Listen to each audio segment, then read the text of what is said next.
Krisis dalaman bersatu nampak terus meruncing apabila hari ini terdedah pula 3 rakaman audio yang didakwa melibatkan pemimpin tinggi parti itu. Salah satu rakaman dipercayai suara ahli Parlimen Tasik Gulukur, Wan Saiful Wan John, yang menceritakan sebuah pertemuan sulit di Pejabat Timbalan Presiden Bersatu Hamzah Zainuddin. Ia dikatakan turut dihadiri beberapa pemimpin kanan PAS termasuk Presidennya Abdul Hadi Awang.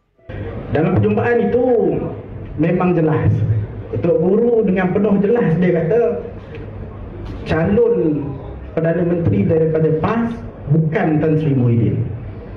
Saya yang tanya. Saya tanya Ketua Guru, kalau begitu siapa calon daripada PAS? Saya dah ingat dia nak sebut nama Dr. Sam dah. Ketua Guru tanpa berhelah, tanpa berlapik-berlapik, dia sebut calon daripada PAS ialah Datuk Seri Hamzah Zainuddin, yang mana dalam program-program kembara yang dibawa katanya PAS sokong Tan Sri. Ustaz Adi kata ni daripada dia, tafsir ni datang daripada Tuan Guru Haji Abdul Hadi Awang. Malaysia kini sudah menghubungi para pemimpin kanan bersatu dan PAS yang terkait dengan dakwaan dalam rakaman audio berkenaan.